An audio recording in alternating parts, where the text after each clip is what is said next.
Echo of History. Disclaimer: this video may include simplifications, thought shortcuts, and interpretations tailored to short-form content. We encourage you to explore the topic further on your own. Clicking away might be a historical mistake, one you'll regret. There are many historical myths that are still repeated today. It's time to debunk them. Was Napoleon Bonaparte really that short? This is one of the most commonly repeated claims in history, that the Emperor of the French stood only 157 centimeters tall and had a complex about his height.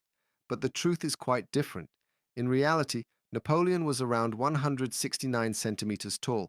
This is based on official French records, which listed his height as 5 feet 2 inches, but according to the French foot, not the British one. And this is where the confusion begins. The French foot was longer than the one used in Britain, so people from other countries, converting his height their own way, mistakenly concluded that he was very short. In fact, 169 centimeters at the time was not just normal, but even slightly above average. The average height for men in France at the end of the 18th century ranged from 164 to 167 centimeters. The false image of Napoleon as a short tyrant was also heavily influenced by British propaganda. English caricaturists like James Gilray and Isaac Cruikshank loved to portray Napoleon as a small, irritable man, barely visible behind a table. Their goal wasn't just to mock the enemy, but also to diminish his importance, both literally and figuratively. These portrayals function much like today's memes. They spread rapidly and shaped public opinion across Europe. The nickname the Little Corporal is often cited as proof of his short stature. But that's a misunderstanding. The title was given to him affectionately and respectfully by his own soldiers. It highlighted his close relationship with the army and the fact that despite his high rank, he remained simple and approachable. The impression that Napoleon was short might also have come from the fact that he was often surrounded by the Imperial Guard, an elite military unit whose soldiers were carefully selected and often significantly taller than the average man. Next to such individuals, even someone of average height might appear shorter. To sum up, Napoleon was not short. Mistaken conversions, satire, and propaganda created the legend of the small man with big ambitions. In reality, he was of completely average height, but of unquestionably above average effectiveness. The myth that Adolf Hitler came to power in Germany through a coup is not consistent with historical facts. In reality, his path to becoming chancellor in 1933 followed the laws and constitution of the Weimar Republic, although it was the result of complex political maneuvering, miscalculations by conservative elites, and the exploitation of social and economic crises. After World War I, Germany faced severe problems: hyperinflation, unemployment, the humiliation of the Treaty of Versailles, and political instability. In 1932, the NSDAP, National Socialist German Workers' Party, received 37% of the vote in the Reichstag elections, making it the largest party, though still without an absolute majority. Faced with growing support for the communists and the lack of a stable parliamentary majority, conservative elites, including former Chancellor Franz von Papen, convinced President Paul von Hindenburg to appoint Hitler as chancellor, believing they could control him. On January 30th, 1933, Adolf Hitler was appointed Chancellor of Germany by President Hindenburg.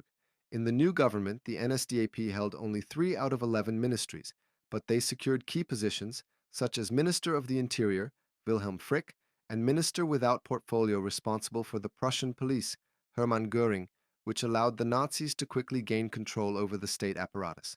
Just a month later, on February 27, 1933, the Reichstag building was set on fire.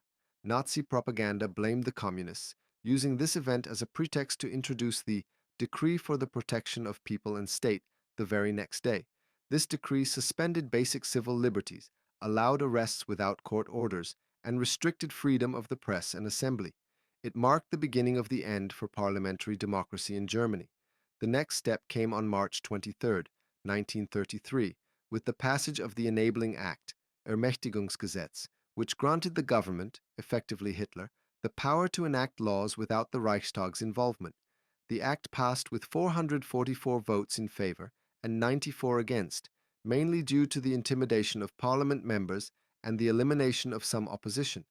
This allowed Hitler to rule by decree and formally ended democratic governance in Germany.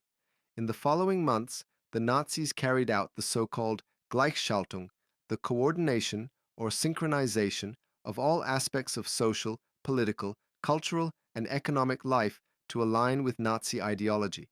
On July 14, 1933, a law was passed banning the formation of new political parties, making the NSDAP the only legal party in Germany. After President Hindenburg's death on August 2, 1934, Hitler merged the offices of President and Chancellor, adopting the title Führer and Reich Chancellor. This decision was confirmed in a referendum on August 19, 1934, in which, according to official figures, 90% of voters supported the new arrangement, although the vote took place in an atmosphere of intimidation, violence, and manipulation. To sum up, Adolf Hitler came to power in Germany legally, using the democratic mechanisms of the Weimar Republic. His appointment as chancellor was the result of political miscalculations by conservative elites who wrongly believed they could control him. Within just over a year, Hitler transformed Germany into a totalitarian state, eliminating opposition and concentrating all power in his own hands. Did Christopher Columbus really discover America? It's a sentence familiar to anyone who's ever opened a school textbook.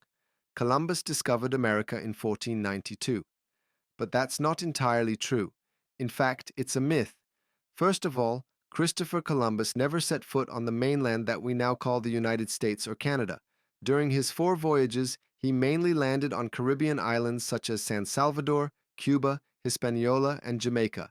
He didn't reach the mainland of South America until his 3rd voyage in 1498, when he arrived at the mouth of the Orinoco River. Even then, Columbus believed he had reached the coast of Asia. Specifically, he thought he had arrived in India, and he never realized he had discovered a new continent. Secondly, when Columbus arrived in the New World, those lands had already been inhabited for thousands of years.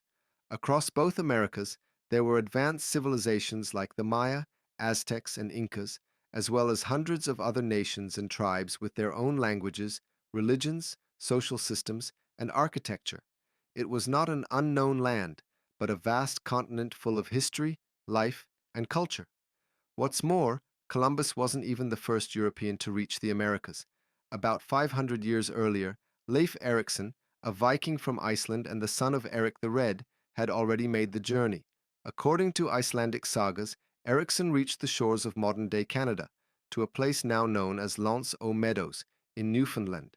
The remains of a Viking settlement found there confirm that Europeans knew of America long before Columbus, although their contact with the continent was short-lived and did not lead to lasting colonization. Columbus, on the other hand, achieved something different. He initiated a centuries-long era of European expansion and colonization. For Spain and other European powers, this was a turning point that brought unimaginable wealth, but for the indigenous peoples of the Americas, it meant disaster. Colonization led to war, mass deaths, slavery, and the spread of infectious diseases that wiped out millions. It's estimated that within just 100 years of European arrival, the native population of the Americas dropped by over 90%. That's why today, more and more people argue that Columbus didn't so much discover America as he began its conquest. It wasn't the beginning of a new world, but the beginning of the end for many ancient civilizations. And although his voyages changed the course of history, we should remember that discovering something already known and inhabited isn't really a discovery. It's a meeting from which only one side emerged victorious. If you liked this video, give it a like and subscribe to the channel. Thanks for watching.